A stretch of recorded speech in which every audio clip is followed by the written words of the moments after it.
ഒരു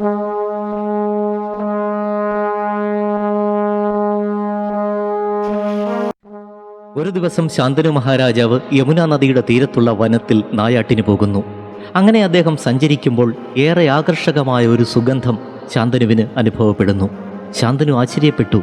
എവിടെ നിന്നാണ് ഈ വശ്യ സുഗന്ധം?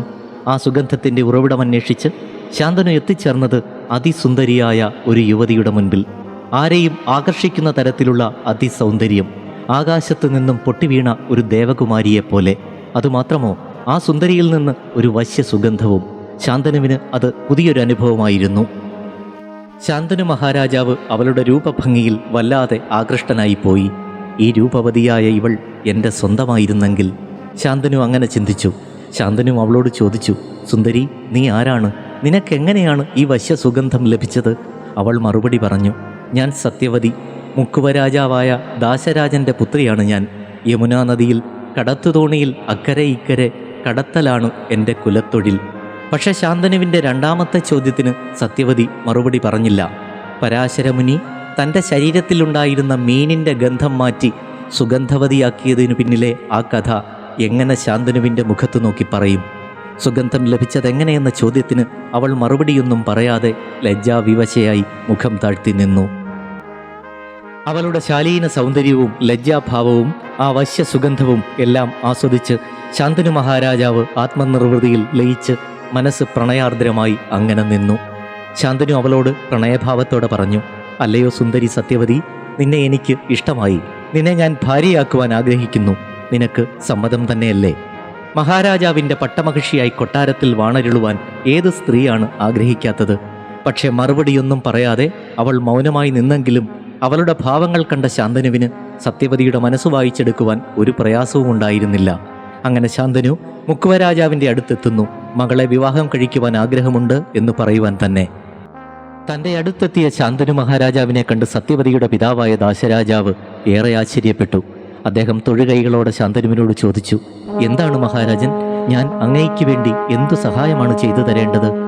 സഹായമല്ല, ഒരു അപേക്ഷയുമായാണ് ഞാനിവിടെ വന്നിരിക്കുന്നത്. അപേക്ഷയോ? ദാശരാജാവിന് ഒന്നും മനസ്സിലായില്ല. അതെ, അപേക്ഷ തന്നെ. അങ്ങയുടെ മകൾ സത്യവതിയെ ഞാൻ യാദൃച്ഛികമായി യമുനാ നദിക്കരയിൽ വെച്ച് കണ്ടു.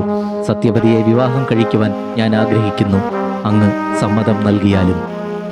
തെല്ലുനേരം ചിന്തിച്ചു നിന്ന ശേഷം ദാശരാജാവ് പറഞ്ഞു, അങ്ങയെ ഭർത്താവായി കിട്ടുന്നത് എൻ്റെ മകൾക്ക് ലഭിക്കുന്ന വലിയ ഭാഗ്യം തന്നെ. അതുകൊണ്ട് തന്നെ എൻ്റെ മകളെ അങ്ങേക്ക് വിവാഹം ചെയ്തു തരുന്നതിൽ എനിക്ക് സന്തോഷമേയുള്ളൂ. പക്ഷേ ദാശരാജാവ് ഒന്ന് നിർത്തി മൗനമായി. ശാന്തനു പറഞ്ഞു, എന്താണ് ഒരു പക്ഷേ? അതെന്തായാലും അങ്ങ് തുറന്നു പറഞ്ഞുകൊള്ളൂ. രാജ്യം ഭരിക്കുന്ന ഭരണാധികാരിയാണ് ഞാൻ. അങ്ങേക്ക് എന്താണ് വേണ്ടത്? മടിക്കാതെ അങ്ങ് പറഞ്ഞുകൊള്ളൂ. എനിക്ക് മറ്റൊന്നും വേണ്ട മഹാരാജൻ. പക്ഷേ എനിക്കൊരു നിബന്ധനയുണ്ട്. അതങ്ങ് സമ്മതിക്കുകയാണെങ്കിൽ എൻ്റെ മകൾ സത്യവതിയെ അങ്ങയ്ക്ക് വിവാഹം കഴിച്ചു നൽകുവാൻ എനിക്ക് പൂർണ്ണ സമ്മതമാണ്. എന്താണ് അങ്ങയുടെ ആ നിബന്ധന? ശാന്തനു ജിജ്ഞാസയോടെ ദാശരാജാവിനോട് ചോദിച്ചു. ദാശരാജാവ് തുടർന്നു പറഞ്ഞു, അങ്ങയുടെ കാലശേഷം എൻ്റെ മകൾ അനാഥയാകരുത്. അതുകൊണ്ട് അവളിലുണ്ടാകുന്ന പുത്രനെ അങ്ങ് രാജാവാക്കണം. അങ്ങനെ സത്യം ചെയ്യുകയാണെങ്കിൽ ഈ നിമിഷം വിവാഹം തീർച്ചപ്പെടുത്താം. മുക്കുവരാജാവിൻ്റെ ഈ വാക്കുകൾ കേട്ട് ശാന്തനു അമ്പരന്നുപോയി. എൻ്റെ മകൻ ഗംഗാദത്തൻ, അവനെ യുവരാജാവായി നിശ്ചയിക്കപ്പെട്ടു കഴിഞ്ഞു. ഗംഗാദത്തൻ ജീവിച്ചിരിക്കെ മറ്റൊരാളെ രാജാവായി അഭിഷേകം ചെയ്യിക്കുവാനോ? രാജാവ് ആകെ തകർന്നുപോയി. ഈ വിവാഹം നടക്കില്ല എന്ന് ശാന്തനുവിന് ബോധ്യമായി. പക്ഷേ സത്യവതിയുടെ സൗന്ദര്യം ശാന്തനുവിൻ്റെ മനസ്സു കീഴടക്കി കളഞ്ഞു. നിരാശനായ ശാന്തനു സത്യവതിയെക്കുറിച്ച് ചിന്തിച്ചുകൊണ്ട് തന്നെ തൻ്റെ കൊട്ടാരത്തിലേക്ക് മടങ്ങുന്നു.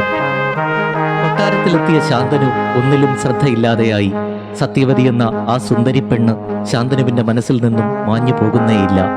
രാജ്യകാര്യങ്ങളിലൊന്നും രാജാവിന് ശ്രദ്ധയില്ലാതെയായി. എപ്പോഴും ദുഃഖഭാവം, ചിന്തകൾ. ഗംഗാദത്തൻ പിതാവിൻ്റെ ഈ മാറ്റങ്ങളൊക്കെ ശ്രദ്ധിക്കുന്നുണ്ടായിരുന്നു. ഗംഗാദത്തൻ മന്ത്രിമാരോട് കാരണമന്വേഷിച്ചു. അവർ നടന്ന സംഭവങ്ങളെല്ലാം ഗംഗാദത്തനോട് പറഞ്ഞു. വിവരങ്ങളെല്ലാം അറിഞ്ഞ ഗംഗാദത്തൻ ഒരു തീരുമാനത്തിലെത്തിച്ചേർന്നു. ഗംഗാദത്തൻ തേരിൽ കയറി. ആ തേരതാ കുതിച്ചു പായുന്നു. നിശ്ചയദാർഢ്യം സ്ഫുരിക്കുന്ന മുഖഭാവത്തോടെ ആ തേർത്തട്ടിൽ ശാന്തനുപുത്രൻ ഗംഗാദത്തൻ. അദ്ദേഹത്തിന് ഒരു ലക്ഷ്യം മാത്രം, ദാശരാജന്റെ കൊട്ടാരം. ഗംഗാദത്തൻ ദാശരാജന്റെ അരികിലെത്തി തേരിൽ നിന്നും ഇറങ്ങി സ്വയം പരിചയപ്പെടുത്തുന്നു. ഞാൻ ഗംഗാദത്തൻ, നാട് ഭരിക്കുന്ന ശാന്തനു മഹാരാജാവിൻ്റെ ഏകപുത്രൻ. എൻ്റെ പിതാവിൻ്റെ സന്തോഷത്തിനു വേണ്ടി ഞാൻ എന്തും ചെയ്യും. ദാശരാജാവേ, അങ്ങ് ഒട്ടും സംശയിക്കേണ്ട, സത്യവതീ പുത്രൻ തന്നെ അച്ഛനു ശേഷം രാജാവായി തീരും. അതിനുവേണ്ടി ഞാനിതാ എൻ്റെ രാജ്യാവകാശം എന്നേക്കുമായി ഉപേക്ഷിക്കുന്നു. ദാശരാജാവ് അതുകൊണ്ടും തൃപ്തനായില്ല.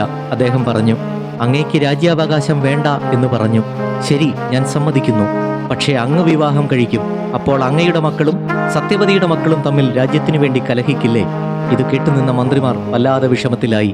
പക്ഷെ ഗംഗാദത്തന് ഒരു സംശയവും ഉണ്ടായില്ല. ഗംഗാദത്തൻ ദാശരാജാവിനോട് പറഞ്ഞു, രാജൻ, അങ്ങയുടെ ഉത്കണ്ഠ എനിക്ക് മനസ്സിലായി. അങ്ങ് വിഷമിക്കേണ്ട, അതിനും പരിഹാരം ഞാൻ കാണുന്നുണ്ട്. ഗംഗാദത്തൻ ഒരു വിഷമവും കൂടാതെ ദൃഢസ്വരത്തോടെ പ്രതിജ്ഞ ചെയ്തു, എനിക്ക് പുത്രന്മാരെ ഉണ്ടാവുകയില്ല. ഞാൻ വിവാഹം കഴിക്കുന്നില്ല. അതുമാത്രമല്ല, ഞാൻ നിത്യബ്രഹ്മചാരിയായി ജീവിതാവസാനം വരെ ജീവിക്കുന്നതാണ്. എൻ്റെ അച്ഛനു വേണ്ടി സർവ്വസുഖങ്ങളും സൗഭാഗ്യങ്ങളും ഞാനിതാ ഉപേക്ഷിക്കുന്നു.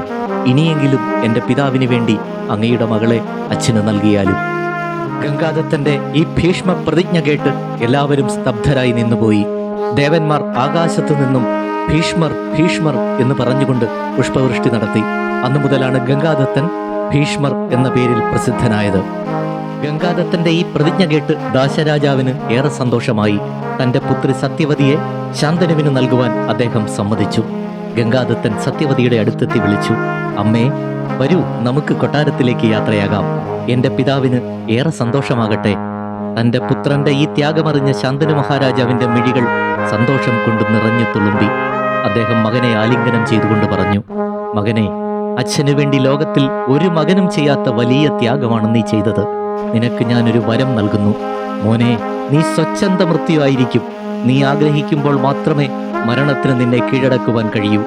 അങ്ങനെ യഥാവിധി സത്യവതിയെ വിവാഹം കഴിച്ച് ശാന്തനു കൊട്ടാരത്തിൽ സുഖമായി വാണരുളുന്നു.